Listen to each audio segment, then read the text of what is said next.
All right. What is going on, everybody? And welcome on back to a brand new episode of the Cinema Lords podcast. Episode number 24. And I'm pretty fired up today. City got a 1-1 draw today in Munich. We're on to the Champions League semifinal. Got revenge on the table with Real Madrid, so I'm very excited. I'm fired up, which I think I need to be because my two boys, since they got here, they haven't stopped yawning. And we got a lot to dive into tonight. Only in soccer can you get fired up over a draw. Hey, what a sport. You won 3-0 in the Etihad. Made it sound like you came in here. 1-1 draw today. Made it sound like you won 3-0. Draw. 1-1 1-1. 1-1 is what matters. 1-1 is what matters. We're on to Real Madrid. Little aggregate. Yeah, a little aggregate. Exactly. 90 minutes home, 90 minutes there. 1-1 draw. That's a good bit in Munich. You know what I mean? Either way, we're through. And like I said, revenge is on the table with Real Madrid, so I'm pumped. But like I also said, we have a lot to get into tonight. We got a lot of Star Wars. We got some MCU stuff. We got a little bit of HBO stuff. We got some Yellowjackets as well. So a lot to dive through. We're going to be shifting pretty quick because we do have the Bruins on as well tonight, so we don't want to be here too late. But like I said, we got a lot to dive into. So before we get started, let's go around the horn as usual. On the ones and twos, you guys know him very well. He's the human soundboard. Mr. Kalos, what's going on, baby? How we doing? How we doing tonight? How we feeling? I'm feeling good. Long week? It feels good to not be working. Feels good to be doing something fun. There you go. Have a couple beers, let your hair down. You can do that. One of those two. You can do one of those two. I don't have much hair. I'll let you use your imagination on which one. And then my co-host this evening, you guys know him well. He's the utility man, but he's a big Star Wars guy, so I figured what better night to have him in than today. So, Mr. Seth Rogers, what's going on, bud? How we doing? Doing all right, man. Trying to keep on going. It's been a long week. You know, these Bruins and Celtics going back and forth every night. Playoffs.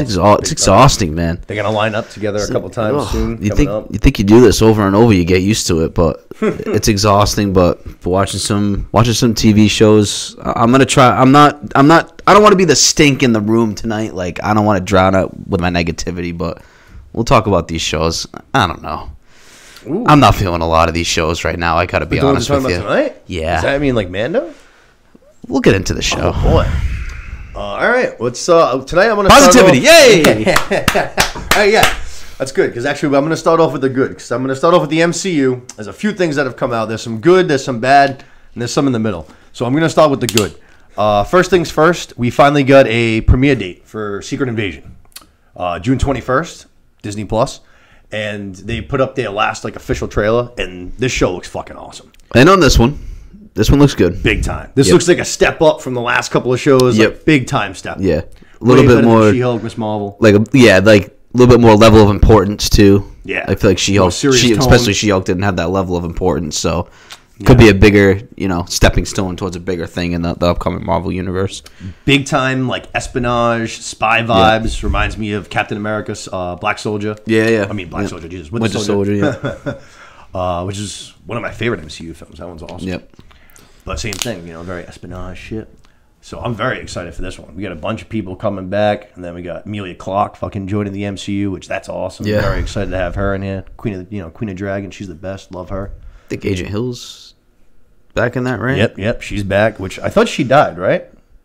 No, she's just part of the snap. All right. Oh, right. Okay, all right. Martin Freeman's in this, too. He's from the two Black Panther movies. Like him. Yeah, he's back as Agent Ross. Ben Mendelsohn's back. He's the Skull, the friggin' skin changer there. He was in Captain Marvel movie Skrull. and shit. Yep. But he's in it as well. He's going to have actually a pretty big role in this one, it seems like. But I feel like this show's going to be a good time, too. I feel like because they're going to be Skrulls and they're shapeshifters and they can just take on anybody, I feel like there's going to probably be a couple of random cameos and shit thrown in there. Yeah. That's always fun. You could easily do that. Some twists and turns, too. For real. You know what I mean? Somebody who you think is, actually like a hero. Some yeah, shit, actually right. Fucking Skrull shit, you know what I mean? Yep. Skrull. That'd be pretty cool. I'm very in on this show. This one looks pretty dope. Lois, I think you saw the trailer for this one with me, too. You said even this one looks good for you, right? I know you've been not out on Marvel, but up in the air a little bit with Marvel. What was it? Secret Invasions? Oh, yeah. Secret Invasions looks good. Yeah, the trailer fucking was dope. Yeah, I love me a little Samuel L. Jackson. And, I like the whole storyline with the, what are they called again? Skrulls. Yeah. Big time espionage. Emilia Clarke, too. Yeah, big time in on that one. Oh, big on Emilia Clarke. Yep. I mean, can't wait to have her in the MCU. It's awesome. Can't wait to have her just on my screen regularly again. Even if it's just for 6 weeks, I'm still in. The next good thing was Blade. which the last time we talked about it on the show, it was all bad news. Everything was in the dumps, basically. And it seems like we've rebounded pretty nicely. After basically Kevin Feige said we're throwing this script in the garbage, they rewrote it. Never a good sign. They got a new director. Mahershala Ali was saying that he was feeling bad about it, but I guess his moods have changed now too. Production set this summer. They also added, for the horror fans out there, Mia Goth, who was just in both X and Pearl. She was awesome in both of them. She was like unbelievable. In Pearl especially, she was a couple times, she was wildly good. But she's a nice addition. I feel like Blade's supposed to definitely be a little creepy, you know what I'm saying? Yeah, on the darker side for sure. And like I said, she's like the new Scream Queen after the 2 movies, and they're going to do a third. I think it comes out either this year or the beginning of next year. But, like a nice little trilogy out of that. Yeah, those movies are bomb. They've been perceived very well. Very bomb. But just good to hear good things about Blade, because this is what I think we were all looking forward to. And obviously shit was going real bad, real sideways. Yeah, it went south quick. Really, yeah, for real. So obviously it got very much delayed. And like I said, new director, new script. But I'm excited. You know what I mean? I've been excited from the start for this movie. So I wonder who shot down who was the one that led to it going in the trash? Like, was it the studio or was it Kevin Feige? Yeah, I heard it was. I think it was like Feige himself. That's good. I'd rather have that. I'd rather have the creator of the whole, like the leader of the whole universe, whether it's like James Gunn or Kevin Feige. I'd rather have them be the ones that are throwing it in the trash versus the studio. Yeah, wasn't Mahershala Ali like throwing a temper tantrum too? He was like, "This fucking sucks." Yeah, he was. So that was a big problem too with the initial director and all of it. The original script, he said it was pretty much said it was trash. And then Feige obviously saw it and he was like, "This isn't going to work." But he hires all of these pretty decent name directors to come in, and he wants to give them creative freedom. But if at the end of the day he sees it and he's like, "This isn't going to work," then this isn't going to work. You know what I mean? Yep. So. I mean, I'm going to be the pessimistic side here. I loved the Blades growing up with Wesley Snipes. Those movies were awesome as a kid. And I just got this feeling that Marvel's just going to murder this franchise. Just make an absolute dog meat cinematic experience. It's going to be terrible. I'd be surprised, especially with, like I said, if they're doing all this work to rewrite it. They're doing the opposite of what DC would have done. DC would have just pushed through with the shit. Yeah, you know what I mean? Green lighted it. And just whatever. Just get it out. Make us some money. Exactly. Yeah, I feel like the fact that they did all this work to basically recreate everything and start from scratch, I feel like is a good move. And I feel like it makes me confident. And like I said, production's set to start this summer, so let's see. Yeah. I'm very excited.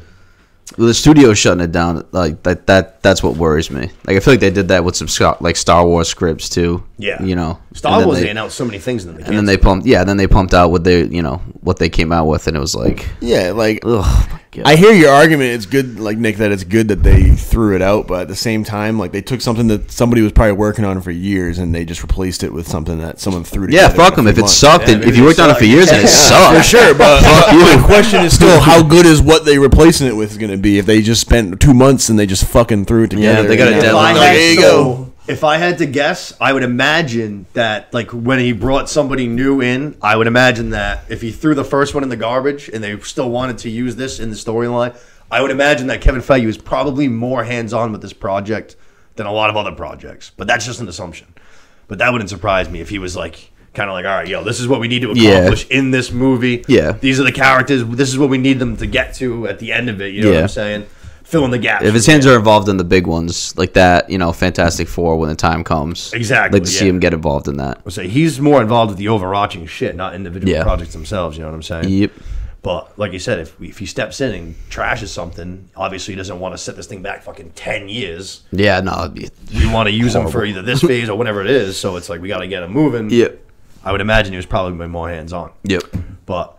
Although there might be more stuff that happened that might have fucked up the whole next phase that we'll probably get into. Yeah, that's what we're going today. Yeah, so from the good to the bad, we just met him in both Loki and then Ant-Man and the Wasp: Quantumania. He is set to be the big bad for this saga.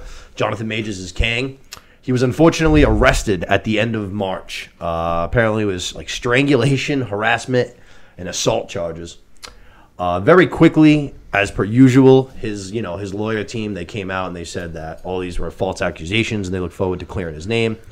And then I know like a day or two after that, they posted a text message from the girl. So she was like a girlfriend, and she was very like standing on like, I made sure I didn't want them to press charges. I didn't even want them to take you, but when it's those charges, they basically have to take you.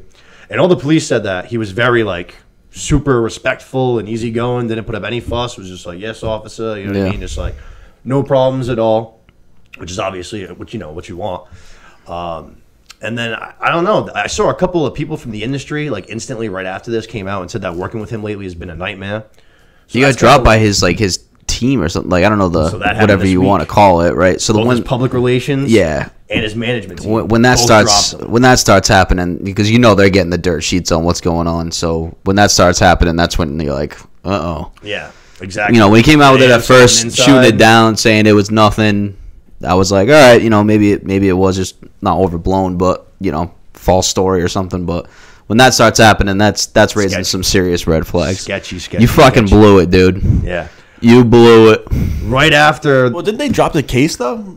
It's going to court. It's May public court cases. I think May 8th. I wrote. Yeah, May 8th. I thought I saw like a week after that happened that she was dropping the charges and like. So she instantaneously, like a day or two after, was trying to fight against the charges. But I don't know, man. I think it looks like even the text messages that they released. I know that after they posted it, everything gets dissected online nowadays, obviously.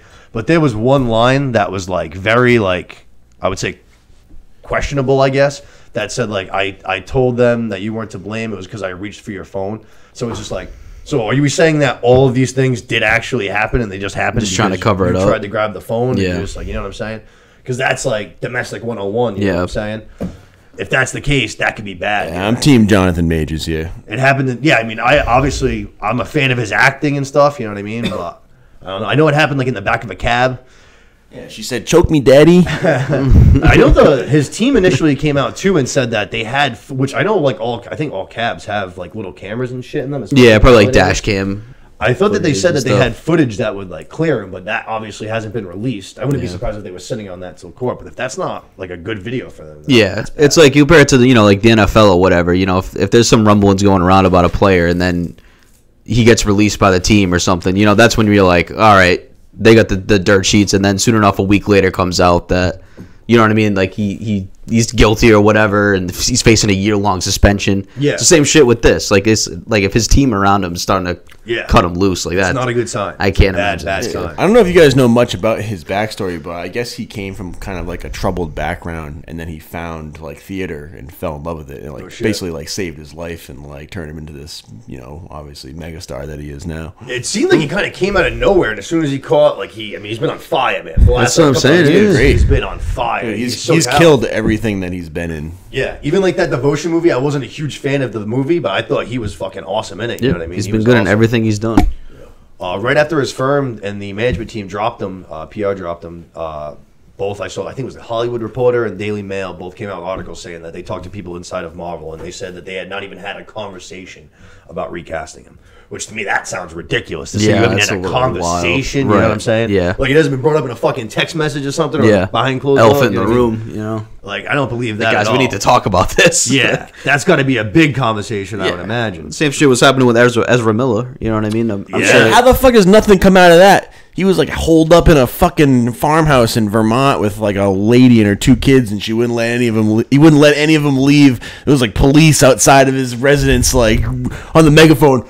It was fucking ridiculous. Like nothing comes out of that. He's still doing shit, dude. In fucking Hollywood, time happens so fast. You're just waiting for the next fucking story to drop. So if you keep your nose clean for a few months and then you put out a movie like The Flash and people fucking love it and it makes $1 million, right? Next thing you know, people are gonna, and if he's still got his nose clean, you know what I mean? People are gonna forget about all this other shit real fast. 100%. It happens all the time. It's fucking crazy. Yeah, I think Jonathan Majors is gonna be fine. I mean, yeah, I hope so. That would definitely be. There's been a couple of recasts inside of Marvel already. Like the biggest one I think till now is probably War Machine. I would say, right? Yeah. I mean, they did a couple of others like Cassie Lang, right? But obviously the Hulk, Oh yeah, no, that's a good call. I fucking forget about that. To be honest. A lot of people do. Right. A lot of people do. Right. Yeah. Norton Ruffalo. So yeah, that's the biggest one. Then I'd say War Machine. There's a couple of others. We said Cassie Lang. But if they had to do that would be fucking. That would just be just as big as the Hulk. Really, that'd be fucking massive. Man. Yeah, we've set this guy up fucking big time. It's supposed to be the guy. Yeah, and I like him in the role so far. You know what I mean? Yep. I enjoy him. I feel like he's a good fit. But I saw a lot of people were saying the guy from Star Wars. There's a Bodega. Joe. No. Yeah, he's Finn. Yeah. the actor that portrays him, Boyega. That's what it is. Boyega. Yeah, Jonathan Bodega or something like that. Yeah. Bodega's the little market stand. His character stunk. his character stunk. Yeah, didn't they kind of like just trash his character too after like the first? Not trash it, but like. But the third one, he was just a complete non-story because they fucking absolutely butchered his story in the second one. Yeah, I saw him pick up a lightsaber and he was swinging it around. I was like, "This is stupid." I was like, "Why?" Yeah, that's the first one. Oh, yeah, that was dumb. Yeah, that shit kind of bugged me out. But I saw him. A lot of people were voting him, and I was like, No. No. Yeah, no, I'm not really feeling it. Let's keep searching. Yeah, for real. Let's keep looking. Then I saw someone ask for fucking the Gosling from the Black Panther thing. Just put it on the Kang's face. And I was sharing that around like crazy. I was like, who says no? Gosling is Kang. I love it. That'd be a terrible casting. As much as I love Ryan Gosling, you know. I just love He's that. way too handsome to be a fucking... We're just doing that. It's so funny. But I think that's all I got for the MCU. But actually, no, I'm sorry. There's one more thing. I totally lied. In between the good and the bad, let's move on to the next thing. We got the two different things, both for the Marvels. We got a postponement on the date. We got moved from July till November 10th. And then we also got the first trailer, which to me looked incredibly mid. What are we talking about? The Marvels. Okay. The Marvels got pushed, and we got the first trailer. So we got Carol Danvers back, and then we took her sequel movie and combined it into 3 characters because everybody knows she sucks. So we added Monica Rambeau, who we saw in WandaVision, and then Kamala Khan, who we saw in Miss Marvel. And from the trailer, it looks like basically whenever one of them, they have some kind of an issue where all their powers kind of get linked or meshed together, and whenever one of them uses it, it like teleports with another one to wherever they are, and fucking the other one vice versa. So it's like, they got to figure out what's going on, kind of team up thing. Samuel Jackson's in it. Nick Fury, he's back in it. But I think this one's getting absolutely shit on too with the rating. Like I'm not surprised. The disapproval on like YouTube viewings? and all that. Yeah. Or just the trailer itself has just got a lot of negative feedback. It looked so. Honestly, Marvel cut some unbelievable trailers. Like even the stuff And that's kind of mid. And it looked bad. It was like it didn't look good. It looked fucking mid. Yep. To me, the only part that intrigued me at all was Kamala Khan. Like her character reminded me a lot of like Peter Parker in Civil War. Yeah. Just early on, like, oh my god, I'm just happy to be a teenager kind of thing. Right. Which I liked her character in Miss Marvel. I didn't hate the show. It wasn't my favorite. It was just very. It was fine. You know what I mean? Yeah. But I liked her character. I'm Yeah. excited to see what they do with her. I did like playing with her, even though the game sucked. That Marvel Avengers game there, I liked her character in that too. Yep. Fucking, she was pretty fun to play with in that game. So Yeah. I don't know. This new wave of Marvel just I don't know. stinks. I don't know, Jim. I don't know. It's just not moving the needle. Everyone's. I totally entitled agree. to your opinion. If you like it, if you're jacked up about it, kudos to you. I wish I was you. I wish I was. Yep. I wish I was excited for this new wave of Marvel, but it's. I totally agree. It's not doing it for me. I've said it before. I'd rather see Iron Man 5. Well, there are certain projects. But these new, I really would. Coming up, I really would. Fucking awesome. Right. You know, a couple of weeks away. I can't fucking wait for Guardians. But no, I definitely hear you. There's some projects I'm out on for sure. Yeah. But honestly, I think I've said it before. It's not moving. The first Captain Marvel movie did get like too much hate. Like people like acted like it was way worse than it actually was. Yeah. It was like I watched it for the first time. I didn't actually see that one in theaters. I just watched it like after a release. I was just like, wonder what it is. I don't know That wasn't great, I don't know if it's like a That Brie was- Larson thing. was Like, fun. to me, That was it's not a Brie Larson thing. Like I don't mind her. I don't love her. Yeah, that's really the exact thing with me. I didn't Yeah. actually mind the movie. I don't love her. I thought Brie Larson as casted for that role was a bad cast. Yeah. You know Yeah, what, it's too, just- though? I do think that they're going to, at least from the trailer, it already looks like they're going to start to take a little bit of a different vibe with her. And I do think that was part of the problem with her so far, was even like her things in Endgame. She's so, like, stiff. You know what I'm saying? Very stiff, There's yeah. no, like, there's nothing to, like, it's just... Yeah. Like they try to make her like a badass, and it's just like I don't know, like just like 160 pounds soaking wet. Yeah. You know, like even she's that. Captain Marvel, You know, what I mean? yeah. Save the She had no day. personality. That's what I'm saying. Yeah, right. She was eats very dinner. She bland, eats dinner and like- she's in bed by 7 p.m. every night. They need to give her a Thor makeover. That don't That's sound what too they bad. need to do, you know what I mean? That don't sound too bad, right about. But actually, that's a good way to look at it. Like I just said they need to give her a Thor makeover. But look at like the first Thor movie. The first Thor movie kind of fucking stunk out loud. You know what I mean, and then look what Thor turned into. So Yeah. I feel like they can definitely salvage the character, but this movie might not. And then be ruin it, make him too goofy now, like they did. That could be You it. know what I mean? Like don't go to the complete opposite end of the Oh, you talking spectrum. about Love and Thunder? Yeah, like Yeah, find yeah. find somewhere in the middle there. No, I hear you. But like I said, November 10th looks incredibly mid.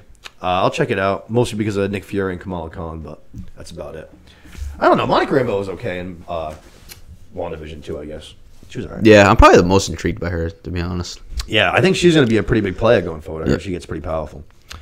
From there, let's go to HBO. I have a little streaming thing. HBO is going to be on May 23rd. Apparently, they're getting bought, and they're going to be merging with Discovery Plus. So they're changing the name from HBO Max to just Max, which, first of all, I think is a bad branding move. Max just sounds dumb. Yeah, what? HBO Max. Why would you take the name of your business out of? Well, because like I said, they're merging, so it'd be like Discovery would be like, well, why is their name in it and we're not in it? You know what I mean, kind of thing. It would like they're not going to make it HBO Max Discovery or Discovery HBO Max. Discover no. Just, all right, so they're merging. Let me ask you from a business perspective: who's buying who? I actually don't. I think because whoever's buying who, I can't imagine that Discovery is buying Discovery. Yeah, no, I think they're merging. How is it not They're buying Discovery, right? Yeah. So how is it not like HBO Max featuring Discovery, or like you know what I mean? Like a fucking idiot would like I don't know, or just say that you now have control over Discovery. Like you don't have to change the name. Just launch a marketing. We now have access to Discovery, saying that you now own Discovery and it's now part of HBO and it just builds your brand. Why would you take HBO out of the name of your service? That's the thing I don't understand at all. Is Discovery that much? Yeah. I don't know shit, but I went to school for business and that means I know less than fucking the average folk, but that's a dumb business move. Yeah. No, I agree. Is like Discovery that much where we gotta do a name change here? Like I know Discovery shit. Like I don't know. Just we just you got planet Earth now, and that's it. Guess what? You loved Discovery before. They already have you love it now. They already have like a streaming thing themselves too that they're going to be taking over. It's like they already have Discovery Plus kind of thing. I gotta be honest with you though, completely off topic. I think there's a lot more people than you watch that shit than you think. Yeah. What were you saying, Los? Just I'm not a hater against Discovery. So no, for sure, I hear you. If they're gonna start getting some HBO money, I'm sure they're gonna have some good programs coming out. Yeah, no, there's been a few times where I fucking find myself watching that shit. They've been some good ones. I saw one that was like fucking 10 ways to the worst ways to die. That one was pretty intriguing. I'm not gonna lie. It's pretty awful at the same time. Look at that show back in the day, 1,000 Ways to Die. Yeah, Spike TV. Oh man, that was a funny. That was a wild one too. Can we just have a moment of silence for Spike TV? Yeah, Spike TV was a good time. There was some good ones on there. You got MXC and then 1,000 Ways to Die. Oh, what a great fucking show! God, I miss Spike TV so much. It's not even funny. But like I was saying, HBO Max, like I said, they're gonna be merging, new name. They're streaming. They're going to be changing things up. Like right now, we already have. If you have HBO, which I think we all do, we already have access to like their 4K shit. Anything that's like in 4K for movies and stuff, like we just have access to it. You know what I'm saying right now? Yeah. When things change, I believe whatever you're already in now is what you're going to stay in. There's going to be 3 different tiers. So there's going to be a $10 with ads, which to me, HBO is built on no ads, so that sucks. Then there's 16. Hasn't had ads since fucking 1998. For real. You know, like how are you going to fucking do that? Imagine Sopranos with ads back in the day. Dude, we're just going back to cable. Like it's ridiculous. Yeah, right. We're literally just reverberating into a wheel. You know what I'm saying? We were moving all the streaming, and now we're just getting ads. It's literally cable again. Yeah, it's stupid. No ads is gonna be $16 a month. Those both give you. Hey, sold. Fuck it. Take my extra $6 a month. I don't want to deal with no ads. Bullshit. For real. Just take my extra $6. You win. For real. And then those give you both 2 devices. And then the $20 tier, which is what we get, that's how you unlock the 4K. So like you're asking us to pay more money to unlock what we already have now. But they're also, I don't know how they're doing this. I guess if you have like surround sound, which actually I do have, so it might be good for me. But there's Dolby Atmos access for all the movies that are filmed with that.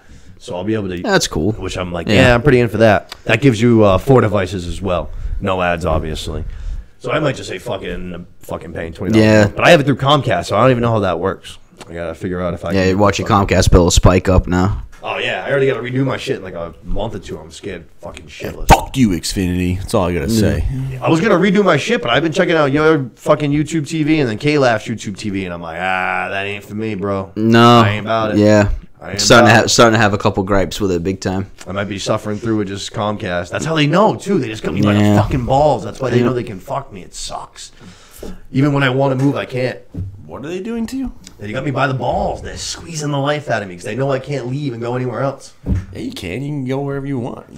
What are you talking about? What else we got? YouTube I'm TV, heavily considering switching to Cox Internet and going to YouTube TV. YouTube TV. No, that's what I'm saying. I'm not on See, YouTube TV. that's the package. That's the package I got. That's what I'm saying. It's fine. I'm just tired of using Xfinity, and like I texted you guys the other night. I was watching that game, the Bruins game, for like the first period. I thought I was watching a game in 1996. It was so pixelated. It was like I was like, what am I watching right now? This is ridiculous. I'm like, I don't know. It's just annoying. I'm paying over $200 a month for Wi-Fi and cable, and I barely even use cable. Yeah, fuck that. Yeah. I mean, I've talked to other people. You can get Cox Internet way cheaper. $49.99 a month is what I pay. I haven't had moved into my apartment over a year ago. Haven't had one single issue with whether I'm playing my PlayStation, watching something. Have not had any connectivity issues. Cox. Not a Hey, single shout out Cox one. Internet. Yeah, $49.99. That's it. I'm gonna pour all these names out. All right, I'm gonna have to. See, that intrigues me, but then again, I'm stuck at doing what else to do with cable. What else is there? There's like fucking direct. Yeah, cable just sucks. I don't know anyone that even I don't has watch direct. any. My parents had it. Think about the last time Yeah. you've watched a show on actual cable television. Like, I couldn't tell you. That is a good. Every point. single show that I watch is on some sort of premium network that you pay for a subscription service. Yeah. In terms of cable, the only thing I'm watching it for is sports. I can get by, with just adding those channels on YouTube TV. Oh, it's playoff Bruins. Let me get Nesson or the Celtics. I'll get the Nesson channel. Don't even have to now because ESPN's got hockey. Yeah, that's how I watch it. Exactly. I just put on ESPN. Let's say even if you want to watch the playoffs on Nesson, right, for 2 months, you just buy the channel on YouTube TV for a couple months, and then when the playoffs is over, you cancel it and you just go back to your basic plan. Way better idea. All right. Anyways. Yeah, no shit. Anyways, along with this announcement, they also gave us some trailers, which is cool. I was nice enough. They give us some fresh peeks. The first one that I was very interested in is a show that we've talked about a little bit here before, is True Detective. We got a first look at season 4 called Night Country. It's going to be starring Jodie Foster, which obviously Silence of the Lambs. You know what I mean? She's going to be kind of doing the same role that she did back then, which is what she's famous for. It's going to be coming this year. She's a lead detective. It takes place in Alaska, which I think is a pretty cool setting. You know what I mean? That's different. Very good setting. Looks very cold. Yeah.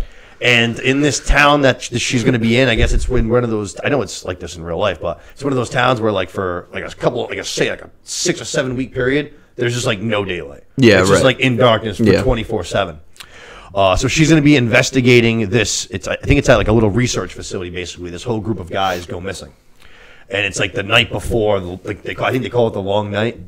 It's like the night before, and she's going to be like lead investigator trying to figure out what happened to him, basically. Because they all disappear. Okay. Yeah. I think they said like in the trailer too, like all that was left behind was like all of their shoes, which is fucking wicked bizarre. Yeah. So like even like in the trailer, she's like following the footsteps out of like the research place, and like so one of the cops like was asking her, he's like, you know how fucking scared you got to be to run out here without your shoes on? Like you're gonna be terrified because it's just like you're just asking to die, like your feet are just gonna from the cold and shit. Which like the trailer looks wicked cold. Yeah. Like it just fucking you feel it right away. Yeah, that's when you see the breath every time they talk. You know what I mean? Yeah, right, for real. But I'm excited for this. I love True Detective. Season 1 obviously is one of like the best shows of all time. Season 2, but season 3 was good. You watched season 3 with me. Season 3 was like it wasn't as good as 1, but season 3 was good. I don't know if you watched season 3. No, I never got around to season 3. But right. like, Season 3 was very good, impressed. We talked about it on the show before, but yeah, I liked 1 a lot. Yeah. But I'm excited for this. I'm looking forward to it. Like I said, it's coming this year. We don't have a date yet, but I know we're going to be getting another like date trailer coming together. I wouldn't be surprised if they do that at some point during the summer. HBO's big for the summertime, and that'll be like with that trailer mixed in with the summer. I feel like that'd be a good mishmash. You know what I mean? Very good. Yeah. And then probably release it like say at the end of the year kind of thing. Yeah. That'd be my guess. Well, I thought that looked really cool. The next thing that they released, I hate to say looked good, but it did. They got me back in. It was the Penguin. Yes. Coming from Matt Reeves' The Batman world, I hated the Batman. I really, really hated it. But I thought this trailer for the Penguin looked pretty fucking cool. I'm not going to lie. I'm excited to see Colin Farrell get a little bit more. I thought he was like the best part of the movie. So I'm excited to see him. From the trailer, it looks like it's going to be a little bit more violent. Like I see him shooting a couple of guys up in the trailer. So I'm like, all right, some people are going to die in this. Yep. Already a switch up. Yep. And then you still got the mafia families involved, like the Maronis and the Falcones. Yep. So should be a good mix with that. Like this is how the Penguin is. You know, he's not with all love to Danny DeVito's Penguin, like he's not that Penguin. You know what I mean? Like he's supposed to be like a mob boss. You know? I love that movie though. Yeah, that was terrible. Terrible Penguin. I'm sorry. I love Danny DeVito. I love how cartoony. Shout out Danny DeVito. I love you. Always Sunny. I love you. That movie. That's a lot. It's a very cartoony, like fucking. I love it. It's a wild one. It's definitely not good, but it's a wild His one. nose was as long as my hog. Yeah. The opening scene with him just like waddling with his little fucking. It's so funny. Yeah, or he's going around the sewers with a giant duck. Yeah, like that's how he gets around in the sewers and shit. Like it's nuts. I love that movie. But yeah, no, like I said, I wasn't a fan of the movie, but this looks fucking good. This looks, I don't know, it looks gritty like the movie was, but like I said, it looks a little bit more violent. And I don't know, I'm back in, at least for the first couple of episodes. As long as it's not as fucking slow as the movie was, as long as they keep me entertained. I'm interested on the timeline too. Like I don't know if it's gonna be if it's just like how Penguin got to how he is, or if it's it seemed early Penguin, because like this like post Batman world, like the streets they're further taken pretty much, you know what I mean? That's true so too. Like does it start there with him building the streets up again from how the Batman ended, you know? So yeah, some flashback shit while fucking, you know what I'm saying? I like to see I think like an origin story I think would be better. It felt, I mean, like I said, I'm not positive, but it felt origin-y to me. Yeah, it felt like he was talking about kind of like his rise, his come up kind of shit. Yep. But Lewis, how did you feel about the Batman? You saw it with us. You liked it, right? I liked it, honestly. I didn't understand your hate towards it. You shunned it. It was long. Yeah, it was. Yeah, I thought it was great. I mean, I don't know. I mean, it wasn't as good as. I still have arguments about that, dude. I was at a buddy's house this weekend arguing. Let's go. Shout out Cam Root, dude. We talked about that. Let's go. So long. Fucking another one didn't like it. Probably arguing about it for about a half hour. So fucking long. I've been trying to convince myself to rewatch it, and I just like can't bring myself to do it. I was wicked fucking hungover one day on the cruise, and I just stayed in my room for a little while in the morning, and I watched the Batman again, and it was great. It was great a second time around. Yeah, you definitely weren't hungover when it ended because it was like 26 hours later. Yeah, if you're still hungover after that one. Yeah, see a doctor. And then the last thing that they showed was, I don't know if either of you will be interested in it, but it was just something cute and it looked like a good time, which I'm going to check out. I've never really watched too much anime, but they're doing it's called Gremlins, Secrets of the Mogwai. It's like an animated series. But Steven Spielberg signed on as an executive producer, which just made me happy that he attached his name to it, just because if it was a piece of shit, then he wouldn't do that, you know what I mean? But it just looks like a good time. It looks like a wild anime fucking good time, you know what I mean? Yeah. Never Gizmo's got more fucking... I think I've ever got into an anime thing, ever. I haven't. I mean, obviously, like Pokemon's anime, so like I watched those. Yeah. There's like three Resident Evil movies that I've watched that were all like actually pretty fucking cool. Yeah. You know what I mean? Like tons of action and shit like that, and they got the characters from the game, which is cool. So, but aside from that, that's all I can really think of that jumps to my mind. Yeah. But Max, shout out Max. He's tried to get me in. Like he sent me a bunch of ones to check out. Those like the Japanese ones and stuff, right? Yeah, he sent me a bunch of starter packs. Like basically, Yeah. like check out these first. These are kind of some good ones for beginners. Yeah. Not to say I haven't. I just haven't tried it. Just hasn't come across my thing at all. Yeah. This one had like big time anime vibes to me. Yeah. This one felt very like that, but Yep. I don't know. Like I said, I love the fucking Gremlins movie, so Yeah. I'm gonna at least check it out. Like I said, it looks fucking fun. Quick way to kill 30 minutes or whatever. But yeah, no, that's pretty much all I got for HBO. But that name thing was the biggest thing that stood out. That was kind of weird, like Los was saying. Just a weird branding thing to me. Just doesn't sound good either. No. It's on Max. Like, I don't know. I don't know. I guess it's all right. I don't know. It ain't. But, yeah, that was all I got. I'm excited about those trailers, though. Those all look pretty cool. From there, let's go to a show that you haven't checked out, Yellowjackets, right? Slagging behind this one. All right, no big deal. I'm gonna have to talk to Los then. Losinger, you've been watching Yellowjackets, but we're on season 2. We talked about the first episode the last time we were with you guys, which was a couple of weeks ago now. And I said the first episode was fine. It was good. I expected a little bit more, especially because it was like a 2-year layoff kind of thing. If you have a long hiatus, you gotta come back with a bang, kind of like what Mando did this year, actually. But Yellowjackets premiere was kind of meh, not too great, but I was still excited. Episode 2, fucking called Edible Complex. And this episode wasn't just the best of the 4 episodes that have come out so far this season. This might have been the best episode of the entire series so far. This episode fucking banged. I actually rewatched it today, And I was fucking just jotting down a couple of scenes that I liked. And next thing you know, I had a whole bunch of them. Because this episode was very heavy with the kids, which is back in the flashback scenes. Which I think, Lois, you agree with me. The flashback shit, way better than the present day shit, right? Yeah, 100%. I'm interested in the struggle to survive out in the wilderness. I just think it adds way more layers to just everything that you're watching. When you're watching the modern day 30 years later, who knows? You never know. The beauty of shows is that things can change. Maybe, when this series is all said and done, maybe I'll actually go back and be like, wow, I actually appreciate all these future scenes, I can But right now, I'm more interested in the wilderness and the struggle to survive and that whole storyline. The only adult that I'm really interested in is the Mindy character for some reason. Because she's so kooky, she keeps me entertained. But this episode, right from the jump, this one fucking, right out of the gate, got me fucking going. When we see Shawn is with Jackie's dead body, and she starts, like, fucking doing her hair, doing her makeup and shit like that. She ends up, like, imagining Jackie, like, cutting off a piece of her own arm for her to, like, eat and shit like that. That was like, yo, you're fucking tripping, dude. When you start, like, this body's frozen over and you're decorating it like a fucking doll, I was like, you got some shit wrong with you, you know what I mean? Yeah, she's a wacko. They're all starting to lose it a little bit. Yeah, she's got a few screws loose, Who can blame her, but it's a little weird. Nick, if you died and you were out in a shed, no offense, I wouldn't put your makeup on. I'm sorry.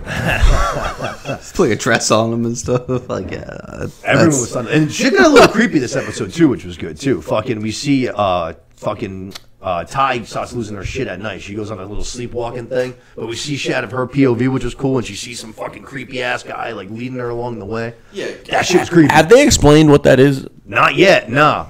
But I think it's the next episode, the same thing happens. She wakes up in the middle of the night to go on a walk, and her girlfriend wakes up, like she was already awake this time, and she's like, if you let me come with you, can you, like, I'll let you go. And she's like, all right, fine, come with me. And she's like, who are you following? And she goes, the man with no eyes. And she's like, is that who you always follow? And she goes, whenever she lets me. And she goes, who? And she goes, Ty. And she goes, so who are you? And she just looks at her and just stares at her, just like, oh shit, okay. So who's on first? Possession here, Yeah, exactly. So that shit's starting to pop off. Which plays in because the flashbacks of the future, the flash forwards of the future, she seems like she's starting to get possessed by whatever was possessing her originally. Yeah. She, you know what else? In the present, I'm not totally into the present day, like I said, but in this episode was the one where her kid shows up at her house, like after school, and she calls her ex, and she's like, yo, like, our son walked here, and she freaks out. She shows up at the house, and the kid's gone. So they go driving all over fucking town trying to find the kid. The next thing you know, they get a call. The kid was at school the entire time, and she just like hallucinated like the entire thing. Yeah, no, she's batshit crazy. Yeah, she's going absolutely fucking nuts. But Lottie's starting to take a bigger role in this episode too. She's starting to, especially like back in the day and shit. She's fucking starting to really take command and shit, which I'm intrigued by because she really didn't have any power at all in season 1. But now that she's got these visions and shit, she's starting to gain some followers and shit. People are starting to really follow to her cause. There's like 2 girls that are fucking wicked supportive. The ones that basically make her do that hunting challenge this week in episode 4. They were fucking like, Lottie doesn't need a gun. Just like, Lottie can catch food. She's the one that got us bears and birds and shit. It's just like, yo, chill. Bears and birds? Yeah, fucking this one bear literally just walks like right in the fucking camp. Big ass brown grizzly bear, and just like walks right in the camp and just like chills. Just like stops and just like literally like lets itself just be like fucking killed. And everyone's just like, that's fucking weird. Yeah. And then like something sus about that. Yeah, dude, a whole bunch of birds fucking like fly into the house at one point, and like it sounds like fucking. They don't even know what's happening. It's like, oh my god, fucking, we're being pelted with rocks or some shit. You go outside, and there's just like fucking 50 or 60 just like dead birds that all like flew into the house. It's like bang, a bunch of food. Like every time that they fucking need to get food, something like in the wilderness like gives them food somehow. It's like Ace Ventura or something. Yeah, it's fucking weird, dude. But this episode was fucking nuts. This whole, like I said, the kids are all starting to fucking lose it. We got introduced to Elijah Wood in this episode. He was fucking kooky. He walks into that fucking nursing home with a fucking kind of like socks like mine, I guess, but they were just really ugly socks. They were just fucking like weird brown socks, like wicked short fucking cargo shorts. Now that I say that, he actually kind of looked a little bit like. I don't know what it is. I just love Elijah Wood. You can give him any role. I don't care. Yeah, he's awesome. He works perfectly in this show. I don't know. He's kind of like a little bit of comic relief. You know what I mean? Actually, he's in a well. I already said Mindy's the one that I'm most interested in, but now that they're working together, I feel like that makes that storyline even better. Yeah, no, I agree. In the third episode, when they that's the one where they got Randy and they fucking start questioning him, but she doesn't want Randy to see him because they know each other. So she's like in the bathroom and Elijah Wood's questioning him, and the guy like sits down. And he just goes like, before they even like he just knows that he's being questioned. He like Elijah Wood fakes his identity. He thinks he's talking to a cop, so he's just like, hey, like how you doing, kind of thing. And he's got the earpiece in. As soon as he says that, Randy goes just like, oh, I'm doing good. And the earpiece just goes, all right, enough pleasantries, get to the hard shit. But then he starts insulting one of the girls on the team, and she just goes, smack him. And he just goes, what? She goes, smack him right now. And he goes, I'll be right back. I have irritable bowel syndrome. Sneaks off, and she's like, he's like, bad cop is the only way to go about this. He made a kid eat a frog in the 4th grade. He's not going to retaliate. It's a good cop. So Elijah Wood just goes back in and just smacks him twice. A little forehand back. Yeah, just gives him a fucking 2-piece. Oh, it was fucking funny though. That shit was fucking funny. You're right. We needed a little bit, especially in the adult version. I felt like we needed a little something. Yeah, exactly. I love Elijah Wood. Great character. Especially they're starting to come down a little bit. If they lose Shauna, Rose's character from 2.5 Men. If we lose her in the adult version, that would suck. She's one of the only other ones that I kind of like a little bit. But cops are starting to get on her for killing that dude. Can we just talk about how terrible her daughter is as well? Oh my God, there's a lot of bad kids like in shows, but she's a bitch. She's right up there with Sam LaRusso. She's pretty bad. She's pretty bad. I can't believe I can't remember which episode it is, but I think it was actually this week's episode. I can't believe fucking Rose's character fucking like told her basically the truth about everything. I was like, that is. Oh yeah, that's gonna just blow up in her face. Absolutely. Yeah, I can't. I don't trust that girl at all. But then she was acting all weird at the end of the episode. Actually, she was all fucking like being truthful about all kinds of shit, drinking and fucking hanging out with that boy. Kind of chop up some cucumbers and shit. It's all a ploy. They're trying to lead you in one direction. She's gonna fuck them over. I guarantee it. Yeah, no, that was fucking. I don't know. That was something else. But episode 2 had obviously the best part about it. Like I said, we mentioned a lot of good parts, but the best part was obviously the ending. The ending was fucking nuts. I was finally what I've been waiting for this whole show. But obviously, Ty's the one that ends up finding Jackie's body, confronts the whole group. She's like, yo, fucking Shauna's been using this thing as a fucking doll. Like, this shit's fucked up. We gotta get rid of this thing. Because it's winter, they can't, like, the ground's frozen, they can't bury it. Yeah. Like, all right, funeral pyre. So they fucking set this thing ablaze and shit. All right, funeral's going on. All the girls go back inside the house and shit. She's like Darth Vader or something. Like this dude, they decided they're gonna cremate her. Like Qui-Gon Jinn. Yeah, like, they literally started to cremate her. Had to get rid of the body. So then shit got weirder though. Shit got weird before it got scary. They fucking go to the 2 kids that are fucking there, Travis and then what's the fucking girl's name? Fucking Nat. Travis and Nat stop fucking. I don't know if you remember. Travis is like looking at Nat. And he's seeing fucking Lottie, and he's seeing all kinds of like religious shit. Like she's like, looks like she's like giving him like a baptism on the bed and shit while they're banging.